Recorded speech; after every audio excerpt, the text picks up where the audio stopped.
panik orang-orang.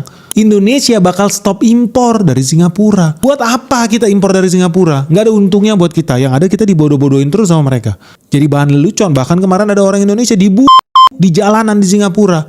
Nggak ada perlawanan kita. Sadis. Sekarang kita bisa geser impornya. Bukan lagi dari Singapura, kita impor dari Amerika Serikat. Nilainya sama. Ya sama, harga minyak dunia di mana-mana sama. 190 triliun, tapi tambah cuan kita. Kenapa? Karena kita tidak lagi jadi budak Singapura. So kalau ditanya apakah Indonesia dirugikan dengan impor bensin dari Amerika Serikat? Jawaban gua tidak. Karena faktanya Amerika Serikat minta kita impor 190 triliun. Realitanya kita impor 329 triliun guys. Dan mayoritas 329 triliun ada nggak ada Donald Trump. Memang kita impor dari Singapura 190 triliun. Memang kita impor dari Malaysia 75 triliun.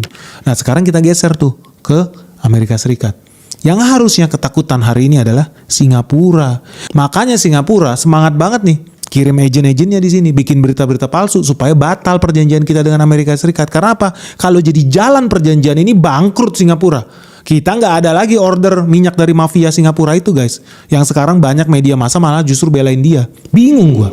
Malah kita ditipu buat membela koruptor Singapura itu, mafia BBM. Heran gua. Padahal harusnya kita bantai itu. Bertahun-tahun Indonesia dikadalin sama mafia BBM di Singapura ini. Aneh. Nah inilah peluang kita buat bersih-bersih. Sekarang kita nggak usah. Biar bangkrut lu mafia Singapura. Mafia minyak kita kantornya di Singapura, Malaysia. Sekarang kita geser. Impor dari negara lain, Amerika Serikat. Sama-sama minyak bumi. Kalau menurut gua justru bagus. Biarin menangis itu. Makanya lu jangan heran. Makin banyak nih serangan-serangan dari Singapura ke Indonesia. Seru nih. Jadi semoga teman-teman sekarang makin jelas ya. Indonesia dirugikan nggak dengan impor LPG? Enggak. Ada nggak ada Donald Trump memang kita impor LPG. Indonesia dirugikan nggak diwajibkan impor minyak bumi dari Amerika Serikat? Enggak. Ada nggak ada Donald Trump memang kita impor minyak bumi dari Singapura dan Malaysia.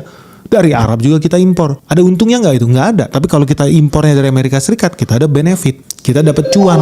Kita dapat favor dari negara nuklir Amerika Serikat. That's a good thing. Nah Pak, satu lagi dong kalau gitu Pak. Berarti Indonesia nggak dirugikan ya? Dari impor LPG, impor BBM, oke.